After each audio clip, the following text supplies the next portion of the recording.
Wow. I just noticed.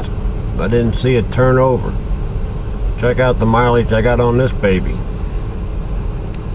140,627 miles. Not bad. Hey gang, how's everybody doing today? Let's see, not much to complain about today, so well, there's a lot to complain about, but I'm not going to complain. I think today I'm going to talk about, just talk about myself. That ought to be exciting.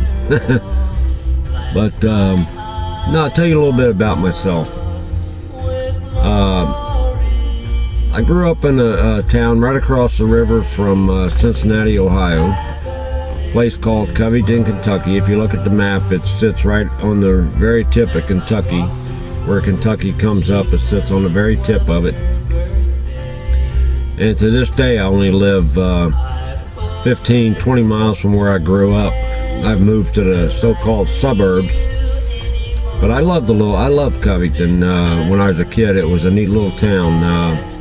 It's like all old cities in the U.S., you know, the older generation lived in the towns, and then as their children grew up, they moved out a little bit, and then as more and more, you just kept expanding out and out and out into what is now known as suburbia. But anyway, I live about 20-25 miles actually from the river. I come from a large family, had 5 brothers and 3 sisters. Of course, you all know all my brothers passed away, and my one sister passed away.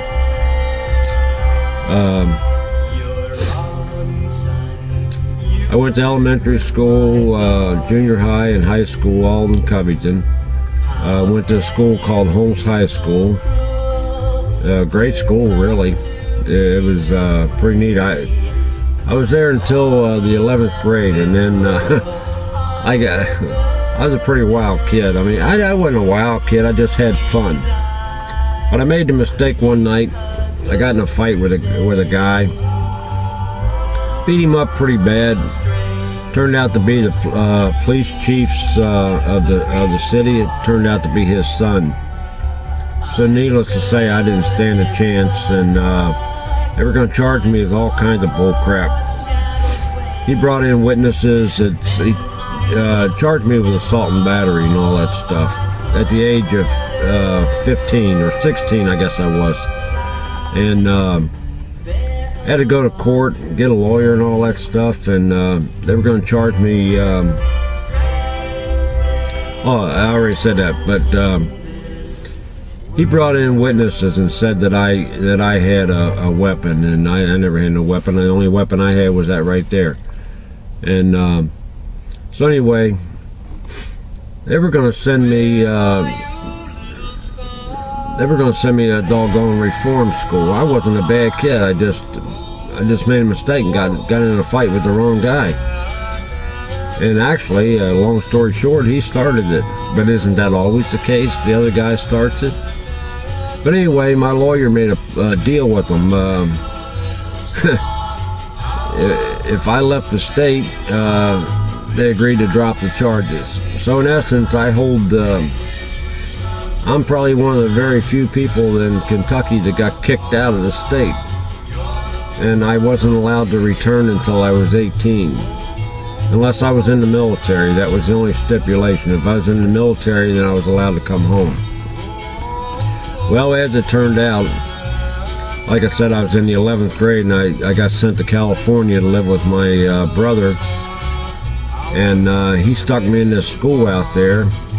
Made me go to work, which wasn't a bad deal. I enjoyed working, and always have worked. And sent me to this school, and it was like a rehabilitation school. I mean, half the girls there were pregnant, and the other half couldn't speak English. And I'm thinking, when the heck am I doing here? So I called my mom and I says, I said, Mom, I can't handle this. I said, I can't handle this being in school here, out here with all these people. I'm going to join the Navy. I said, will you sign the papers? And she said, yeah, she'd sign them. So I went down and saw a recruiter, sent the papers back to my mom. They signed them, sent them back out. I joined the Navy. Went to Los Angeles and raised my right hand, joined the Navy. Spent 6 years in the Navy, best years of my life, I might add. I grew up, I really did. The Navy made, you know, you hear this all the time, the military makes a man out of you. It made a man out of me. I'll have to admit, military was good for me. It's probably the best thing that ever happened in my life, that I joined the Navy. So anyway, I was in the Navy for 6 years, came out, got married, started a family right away, decided to go back to school, and this time I went to college. I got in, I didn't start till I was 25, so I didn't have to take any ACT tests and all that stuff. I just paid my money, and actually the military paid me to go. Paid me $311 a month on educational assistance to go.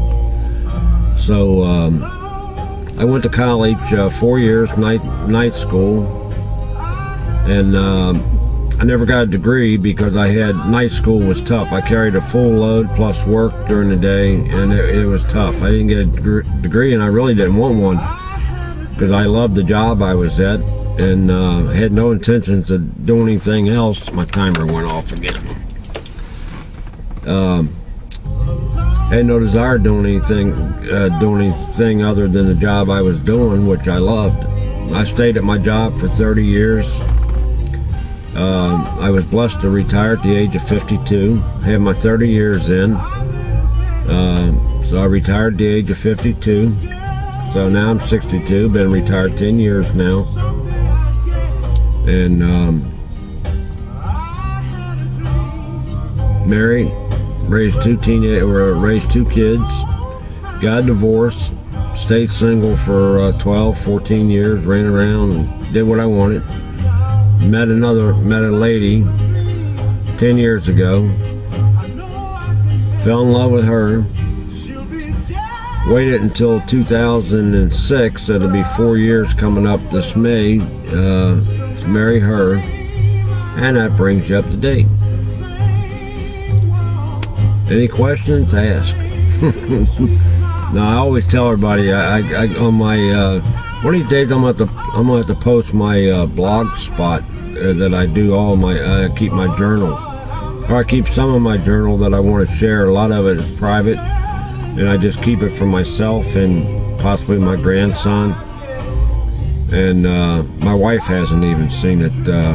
It's just personal writings of mine that I've done for years and years and years, and someday I'm gonna, you know, I'll leave it to my grandson. My wife knows where it's at, and she knows what to do with it. But I don't know. I guess it wouldn't hurt to let her read it, but I just don't. Right now, I just don't want to. Nothing in there that I'm ashamed of. It's just it's my life, and time comes she can read it, but not right now. But anyway, one of these days I'm going to have to post my blog spot where you can go right to my I call it Pieces of My Past, and then you can pick out whatever you want to read. There's some pretty neat stories in there. So anyway, let me see what I've got. Yeah, I got 8 minutes. That's enough. So listen, I'll probably post this tonight because my wife has to go to choir practice, so I'll get this up tonight. Sorry if I'm seem to be flooding the page. I didn't mean to do that, but there's really not a lot of activity going on, and I thought, well, what the heck? I saw there was eight people online when I left, and man, I wish we could get some more people over here, but they'll come. Okay, so everybody take care, and I'll talk to you later. See ya.